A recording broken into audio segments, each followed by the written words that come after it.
Ассаламу алейкум, мөхтәрәм милләттәшләр. Сез Татарстан Яңа гасыр каналын карыйсыз. Эфирда татарлар тапшыруы, студиядә Илдар Кыямов. Без үзебезнең милләтебез, аның тарихына багышланган тапшырулар сериясен дәвам иттерербез. Һәм бүген студиябездә чираттагы мөхтәрәм кунакларыбыз тарих фәннәре докторы, этнолог Дамир Исхаков, сәясәт белгече Руслан Айсин һәм шулай ук Пермь ягында яшәүче төбәкче, Пермь татарлары милли мәдәни мөхтәрияте рәисе урынбасары Сәлим әфәнде Назин. Хәерле көн, хөрмәтле кунаклар. Дамир әфәнде, без инде бүген Пермь ягында яшәүче милләттәшләребезне ачыклыйбыз, алар турында сөйләшәбез. Башыннан ук әйтеп куйганыбызча, монда без нинди мәсьәләләргә игътибар итәргә тиеш?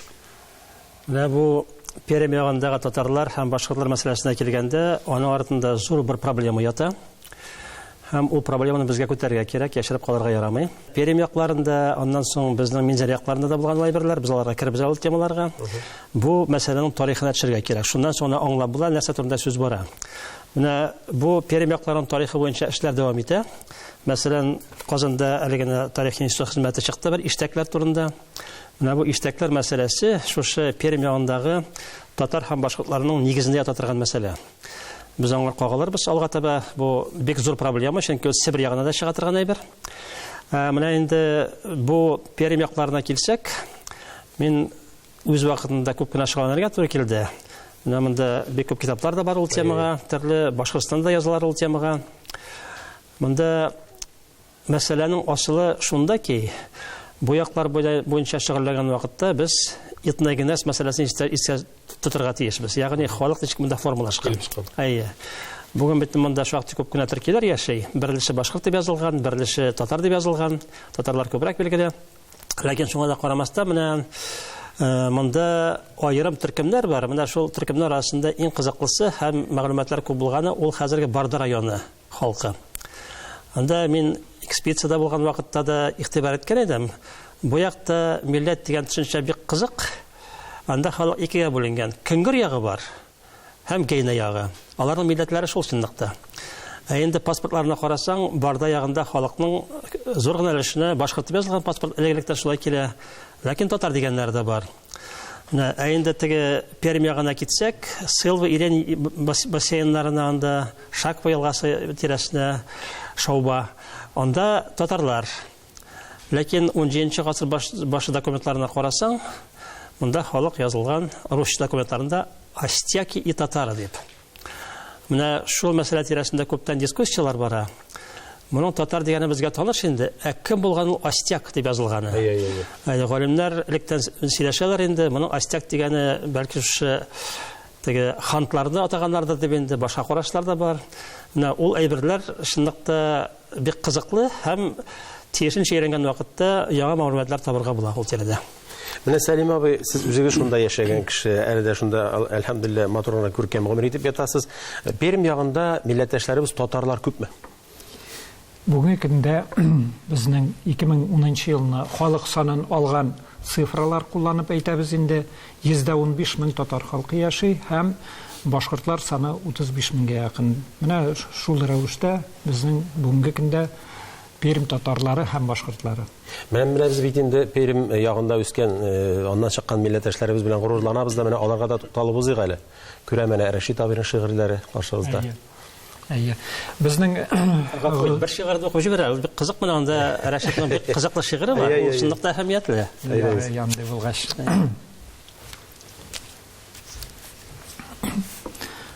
Ахыр замангаcha барырбызмы? Монысы татар, монысы башкорт дип, бүлгәләмик әле бер йортны. Биек башкорт һәр чак татарлы ул. Биек татар һәр чак башкортлы. Биеклекләр читтән аша кайчак.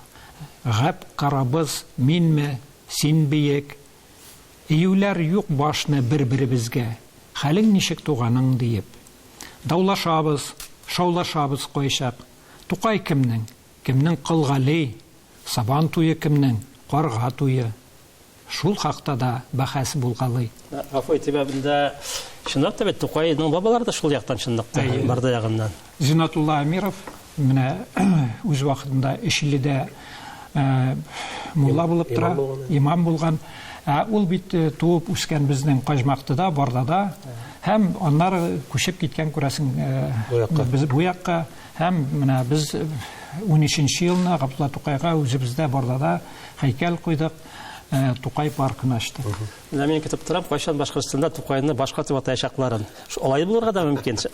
Безнең анда вакыйгалар булды. Китапта бар. Менә аның бит кызык ягы шунда, теге иченә кирип карый башлагач, мәсьәлә катлаулы. Мәсәлән, мен үземнең буяклар буенча хезмәтләрем бар. Карадым 17нче гасыр документларын, 16нчы гасыр ахыргы документларын. Һәм шунда халык гел Астяки и татар дип язылып килә, ләкин кайбер документларда татар дип язылганы, икенчесендә астяк дип атала. Астяк дип аталганы татар дип атала. Менә Барда ягында да шундый вакыйгаларны күрәсең. Һәм монда теге уйланырга урын бар чынлыкта. Мин уйлыйм, менә шушы иштәкләр мәсьәләсенә кирип караганда, без монда тап булабыз борынгы этник компонентка татарларның. Нәрсәдән каян килә инде ул? Ул Угор халыклары, Сибирдә дә шулык, монда да шулык бер уртак, алар Булгарга да килеп искән булганнар. Булгарның берлеше ул шулай угор халкы. Анда ул моны археологлар бик яхшы исбат иттеләр. Әле Урал буйларында ул угорларның калдыклары хәтта 14нче гасыр башында да булган. Чөнки анда айрым миссионерлар килгәннәр, язмалар калдырганнар. Ул турыда ачык күренеп тора. Аларның шунда булганлыклары турында мәгълүматлар бар. Инде менә бу Пермь якларында теге рус чыгараклары булгач, без аны күрәбез. Хәтта 16нчы гасырга кадәр бу төркемнәр шул яшәгәннәр, исән булганнар. Һәм менә Барда ягы буенча кызык кына язма чыгараклар да бар. Әйтик, теге Тулва елгасы буенда утыралар инде алар. Гейне башкатлары дип йөрткәннәр, менә шуларның берлеше. Анда Мулленко дигән елга бар. Шул Мулла елгасы янында яшәгәннәрне, анда Стефан Вятский дигән шәхес килеп, аны сәлимчеләр саннангарак итеп, ул алар турында язмалар калдырган.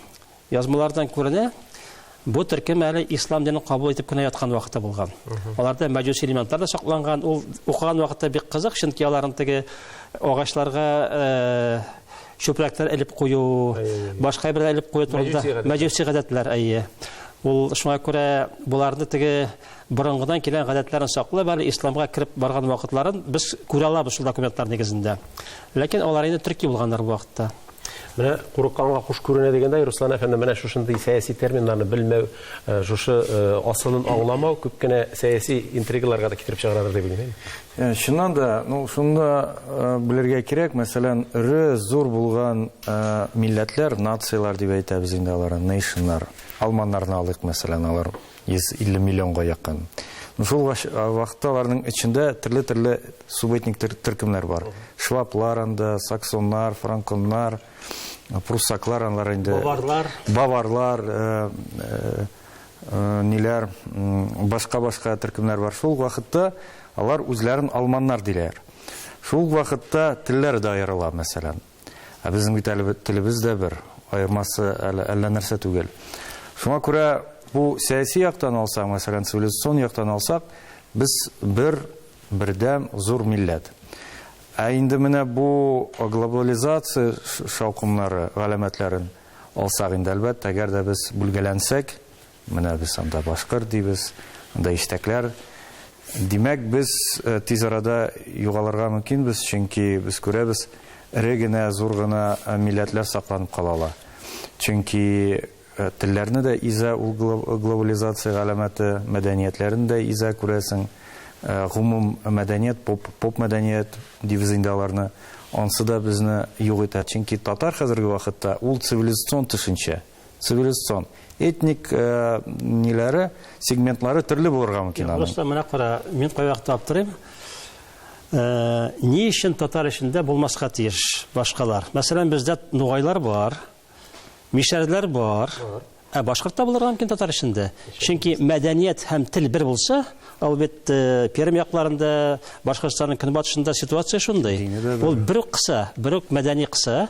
Шуңа күрә ул теге синең бабаң кем булу әле бер нәрсә түгел дигән сүз. Менә кеше хәзер бүген кем дип саный үзен?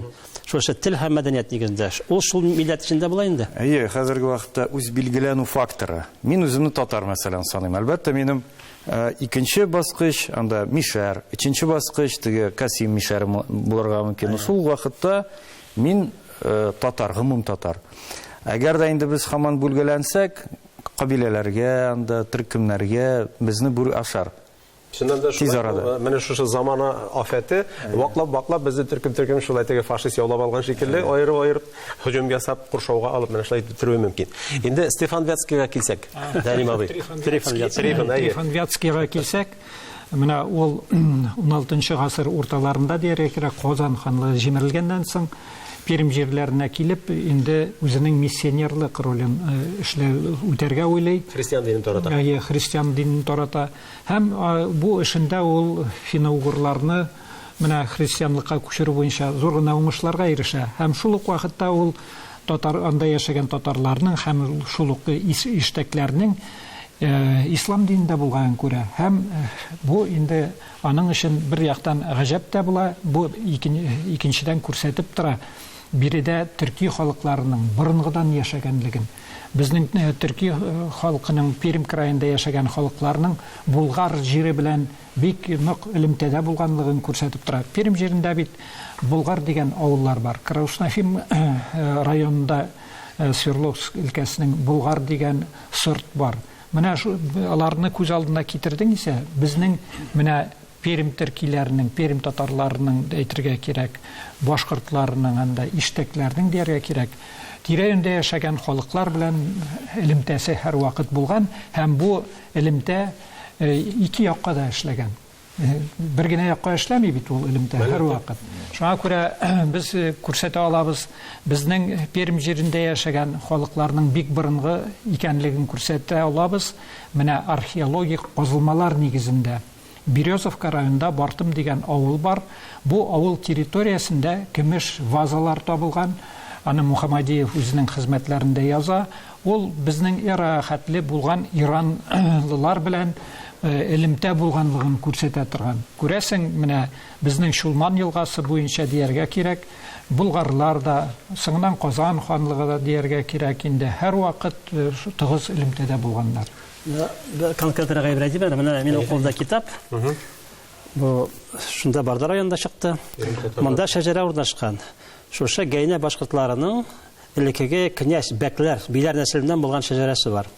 Ул Урак биш шәҗәрәсе дип атала, бик кызыклы. Аның иң кызыгы шунда, бу шәҗәрәнең башында искә алынган шәхесләр, алар Зәй буенда яшәгәннәр. Иң борынгы эшләре. Һәм аннан соң алар монда килеп урнашканнар. Һәм шәҗәрәдә бар, без Булгар ягыннан чыккан дигән сүзләр. Соңыннан аларында бәк булганнар. Монда тагы кайбер элементлар бар, анда кабилә билгеләре бар. Кабилә билгеләре буенча мин карап чыктым, булар Быркыт кабиләсенә туры киләләр. Кемдер Быркытлар? Алар Алтайдан Шибан, Шыңгыз ханның нәселеннән булган Шибан белән бергә килүче төркемнәр. Һәм монда көньяк кара китсә дә, мәсәлән, бер Ияз ягында да шуларның эзләре бар, шулай ук. Мәсәлән, безнең атаклы драматург Риза Ишмурат шул нәселдән булган. Аның шәҗәрәсе сакланган, шул ук шәҗәрә. Һәм монда килеп чыга халык бер генә булмаган икән. Монда борынгы иштәкләр булганнар, угорлар дип әйттем, алар өстенә сыгыннан татарлар килеп утырганнар. Быркытлар кемнәр алар? Алар Алтын Ордадагы бер кабилә. Инде менә Сылва Ирен елгаларына китсәң, аның буенча шулай мәгълүматлар бар. Соңгы вакытта табылган шәҗәрәләр шуны күрсәтә. Монда Табын кабиләсе һәм Нуайлар арасында чыккан төркемнәр бар. Ап-ачык күренеп тора, мәгълүматлар башкортлар да бастырдылар ул мәгълүматларны. Без дә аны белән эшләдек. Һәм Табыннарның шәҗәрәсендә мондай кызык сүзләр бар. Безнең бабалар, алар байтылар, Иртыш буенда яшәгәннәр һәм истәп куя, моны Гали Шыкры язган. Шәҗәрәне эшкәрткән. Кинарында, Иртыш кинарында булып Ирмеш, диннәре күренми, Сарпай дигән. Һәм истәп куя, халык турында бу Әрмия һәм Ширмеш булган икән дип. Ягъни сүз бара угорларга катнаштыр кемнәр турында.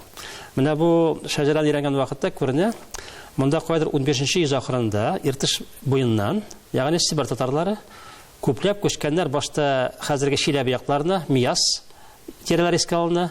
Аннан соң шуннан үтеп кергәннәр Кама буенча, Шусава елгасы буенча Пермь якларына. Хәтта алар барып җиткәннәр хәзерге Аханск, Аса буйларына. Пермь шәһәрләрендә, шәһәри урында да яшәдек дип язганнар алар үзләренең шәҗәрәләрендә. Менә бу саф татар төркемнәре, Сибир татарлары, шунда калганнар берлеше үтеп кергән безнең Минзәлиякларда кадәр акиласы буенда дагы шушы Табын кабиләсенең бер кисәге бар. Алар анда Иректе дип аталалар. Табын дигән авыллар да бар бу. Бар, андый авылларда бар. Менә мәгълүматлар бар димәк. Менә Сәлим абый, менә бу борынгылыкны дәлилли торган аргументлар арасында кабер ташлары бармы Пермь якларында? Менә аларны өйрәнделәрме? Борынгылыкны өйрәнү буенча кабер ташлары бар. Марсель Әхмәтҗанов менә бездә булып китте. Менә безнең Татарстан фәннәр академиясе Милли мәдәни мирасыбыз дигән китапны бастырды. Менә бу китапта инде Марсель Әхмәтҗанов безнең Пермь краенда булган кабер ташларын да нәрсә язылган мәгълүматларны бастырып чыгара. Шулай ук менә биредә бар бездә танып мавзолее турында шулай ук мәгълүматлар әйтәсем килә шунысын. Безнең менә борынгы тарихка кирдең исә археологик безнең һәйкәлләр Барда районы территориясендә гына алар 50-дән артык. Алар аз өйрәнелгән. Шуңа күрә әйтәсем килә бу чыганакларга килгәндә, китапларга килгәндә менә Тарихны бергәләп өйрәнәбез. Тарихны өйрәнү өчен Гәйнә китабы да урынлы дияргә кирәк. Бик күп рәвештә басыла. Бу менә 4500-дән басылган. Сәлим әфәнде, менә Гәйнә дигәч бер нәрсә искә төшереп үтим әле тиз генә. Гәйнә башкортларының вакыты башлап язылган булганнар. 18-нче гасыр ахырында бер документлар сакланган. Менә шуны укыйм, цитата. Русча инде бу. В 13 столетии предки наши татары, пришедшие из Азии, поселились около Волги и Камы, затем покорили и живших по Щутской. Они были под властью кипчакских и казанских царей, но по юртам имели своих князей. Менә бу халыкның үзенең фикере 18-нче гасыр ахырындагы. Чынлап та монда беренчедән бар мәгълүматлар монда нугайларның булуы турында. Нугайлар монда килгәннәр түгел, хәтта бик кызык мәгълүмат сакланган. Җәй көне җәй башында килеп кызларны алып киткәннәр ясак буларак. 15-20 кызны алганнар, аны сикер кайтарып биргәннәр. Бу генетиклар өчен дә бик әһәмиятле мәгълүмат, кем тамырыннан дигән. Аннан соң нугайларның монда ясак җәй буенча башка мәгълүматлар да бар. Анда хәтта Строгановлар килеп урнашкач, алар нугайлар белән конфликтка керүләр турында мәгълүматлар бар. Димәк, бу якта без күрәбез Себердән килгән татарларны, нугай татарларын күрәбез. Хәтта менә бу нугай татарларның саклаган шәҗәрәләре дә бар. Мәсәлән, Янапай авылында табылган бер шәҗәрәне мәрхүм Миркасым Османов бастырып чыгарды. Анда туп-тура әйтелгән, безнең бабалар нугайдан чыккан дигән мәгълүматлар бар. Димәк, монда татарлар төрле төркемнән торганнар, төрле вакытта килгәннәр һәм Казан белән бәйлелек тараслана. Мәсәлән, менә мин сезгә әйткән шәҗәрә, озын шәҗәрә, Табын кабиләсенең. Аның бер урында әйтелгән, безнең бабабыз Исән хан булган дип әйтелгән, ул чынында хан түгел, зур урын тоткан бер бәкләрнең берсе. Һәм әйтелгән, ул Казан ханнарына буйсынган, һәм хәтта Казан русларга сугышканда уклар ясап Казанга җибәреп торган дигән мәгълүмат та бар. Димәк, бу әйберләр бер заманын турыдан-туры Казан ханына караган бу җирләр һәм халкы. Руслан әфәнде, сез менә бу теманы махсус өйрәнгән идегезме? Бу Пермь темасын. Берсендә 2000-нче елларның башларында мин Мәскәүдә бер конференциядә катнаштым. Шуннан Пермь өлкәсеннән администрациядә эшләүче бер абзай бар иде. Шул үзе Пермь халкының тарихын өйрәнгән кеше. Китабын да чыгарды Пермь Великой турында, Бөек Пермь турында. Шунда сөйләшеп киттек тә, мин әйтәм, менә мин татар, ул әйтә, ул безнең татарлар белән бәйләнеш зур ди. И шунда ул әйтте миңа, менә безгә ди мәдәни яктан, цивилизацион дәүләти ягыннан татарлар, төркиләр бик каты зур йыгынты ясаганнар ди. Шул вакытта ди без бергәләп урыс милләтенә каршы, дәүләтенә каршы сугышканбыз ди. Сәүдәдә әйткәннәр, менә пушной путь дип әйтеп киттеләр дә. Ну, кызганычка каршы Бөек Пермь тарихы төпләй өйрәнмәгән, кызганычка каршы. Безнең үзара бәйләнешләребез, чөнки анда бит инде коми, пермаклар бар, башка угыр төркемнәре, компонентлары җитәрлек. Шуңа күрә кайберләре чыннан да татар булып язылган, ансында әйтергә кирәк, чын рәвештә, чөнки безнең рухи һәм мәдәни яктан без көчле идек. Шуңа күрә алар безнең якка чыкканнар. Шуңа күрә аларның инде ул аянычлы тарихлары, чөнки татар сакланып калынган, алар кызганча каршы бетеп бара, ассимиляцияга дучар. Шуңа күрә Тагы бер мәгълүмат китерим әле. Менә бу минемчә аерым игътибар итәргә кирәк, шушы Пермь якларының Сибир яклары белән бәйлелегенә. Ул бик зур проблема. Мисал гына китерәм. Мәсәлән, шушы Пермь татарларының көньягында, хәзер ул Башкортстанның төньягына туры килә, яна ул якларына 17 гасыр башында искә төшерелә Пикатинская волость дигән, Бекатин волости. Аннан соң, аннан ерак түгел Кошчы дигән төркем искә алына. Башкорт язылган, астек язылган.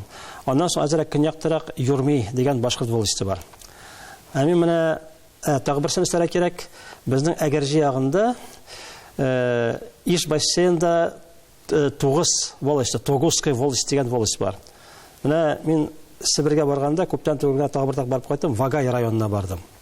Авыллар исемнәрен карыйм, нинди авыллар бар? Бер авылның исеме Юрма, икенчесенеке Пигатин, өченчесенеке Тугыз авылның исеме. Бу турыдан туры күрсәтә, менә Көнбатыш Сибир татарлары белән бу якларның бәйлелекләре булу турында. Бәлки ул борынгыдан килгән теге угыр катламына туры киләдер. Анысы бик мөмкин. Ләкин монда менә ачыклы шәйберләр бар. Монда халык көнчыгыштан Көнбатышка күчкәнме? Әллә киресенчә Пермь татарлары арасыннан кире кайтканнармы тегендә? Чөнки ике арада йөрү булган. Шуңа күрә менә бу әйберләрне истә тотсак, без тагы бер нәрсә әйтергә кирәк. Бу турыда Мәскәү галиме Вадим Трипавлов язды. Сибирдә хөкем иткән Тайбугетлар династиясы. Алар 15-нче гасыр ахырыннан күчүм килгәнче хөкем иткәннәр. Алар аның фикере буенча Казан ханнарының булган вассаллары. Суверен Казанда утырган, булар шуңа буйсынган булганнар. Без әле ул турыда бик күп язмадык. Менә шулай караган вакытта монда бөтенләй яңа картина барлыкка килә. Шушы Пермь яклары андагы башкорт һәм татарларның формалашу буенча. Бу әйберләрне яңадан теге гомумән язасы бар әле безнең. Менә бер генә фикер. Безнең Сибир ханлыгы белән элемтә булганмы дигән дип әйттек исә, менә бит Барда районында да Искер авылы бар. Менә күрсәтеп тора инде, бу исем каян килгән, кышкырып тора инде. Аны Сибир татарларына әйттең исә, алар ашлаймы дип торалар. Борынгы тамгаларга килгән вакытта, менә интернетта кайвакыт шатлыктан кем әйтмешли, кайбер тикшеренүчеләр шулай элеп куйсалар, хәтта бүленешүнең әһәмияте дә калмый. Кайбер кеше бу безнең милләткә, бу безнең милләтнеке дип, чөнки казаклар шулай электреп алалар. Откуда у вас наши тамга дип шулай язып чыкканнары бар диләр. Димәк, бу күрсәтә торгандыр инде һаман да шул бик борынгы булуларын безнең тамгаларның, әйме? Төркиләрнең борынгы бер җирлектә яшәүләрен күрсәтәдер дип уйлыйм. Менә гәйнәләрнең тамгалары минем үзем өйрәнгәнем бар. Дөрес әйткәндә, аларның тамгаларының иң шашлыгы ул хантлар һәм мансилар белән. Борынгы тамгалары. Бу бер дә юк гына түгел. Менә исемгә дә игътибар итәргә кирәк. Гәйнә руы исеме. Әмма легендалар буенча алар ике туган булганнар, Гәйнә һәм Әйнә. Кем соң ул Әйнә? Әйнә ул безнең Иш бассейнында сакланган, көньякта бар, ул борынгы венгрларның Ено, яисә Еней дигән төркеменә туры килә. Димәк, бу менә шушы тагы без угыр катламына килеп чыгабыз. Һәм тагы кабатлап әйтәм, бу катлам бит ул уртак булган, ул башкортлар эченә дә кергән, болгарлар эченә дә кергән. Мәсәлән, болгарларның атаклы төркеме чуашлар үзләре шунда чыгалар. Сувар. Аның бит нигезендә Савир, Сибир дигән атама ята. Шуңа күрә аларда Көнбатыш Сибирдән чыккан төркем булып чыгалар. Димәк, угырлар күп җирдә булганнар һәм шуңа күрә теге без еш кына гомумиләштереп әйтәбез. Безнең теге этногенезда финн-угырлар катнашкан дип. Бәлки финнга караганда угырлар күбрәк тә катнашкандыр. Чөнки алар менә Урал буйларында әһәмиятле роль тотканнар. Теге венгрларның борынгы төбәкләре Магна Хунгария. Аны күп кеше Зур Хунгария дип уйлый, ә ул ерактагы дигән сүз, ерактагы бик территория, ул шушы Урал буйларына туры килә. Менә шуңа күрә монда угырларның төркемнәре булуы һичшиксез. Һәм менә соңыннан Иштәк дигән төркем, ул шулар арасына чыккан, ләкин аларның башкорт дип аталуы соңыннан килеп чыккан әйбер. Аны руслар шулай дип атаганнар. Руслар өчен бу төркемнәр башкорт булып тыелганнар, аларның атамалары шулай. Һәм әкренләп кенә башкорт дигән исем ябышкан. Әмма менә бу минем фикерем түгел, Вадим Трипалов та язды. Документлар нигезендә Иштәк белән башкортларны бик яхшы аерырга була. төньяк төркемнәр барысы иштәк дип йөртелгән әлек, ә башкалар көньяктарак төркемнәрнең атамасы. Шуңа күрә менә әгәр дә Барда районында кемдер паспортында башкорт дип язылган икән, ул чынлыкта иштәк. Иштәктән формалашкан башкорт һәм аның теге сословие исеменә күбрәк туры килә. Менә сез гайна дип әйттегез, әнә дигән сүзне дә яңгыраттыгыз. Димәк, бу инде Энесай, Енисей елгасына да ниндидер якынлыгы бар кебек. Мин филолог булар шулай дип уйлыйм. Ләкин бусын инде без алдагы көннәрдә сөйләшербез иншалла. Сезгә бик зур рәхмәт тапшыруыбызда катнашуыгыз өчен. Бик күп мәгълүмат бирдек дип уйлыйм. Тамашачыларыбыз да канәгать калгандыр. Зур рәхмәт. Хөрмәтле тамашачылар, бүгенге тапшыруыбыз шуның белән тәмам. Киләсе җомга көнне күрешербез. Исән булыйк, имин булыйк, бердәм булыйк һәм бергә булыйк.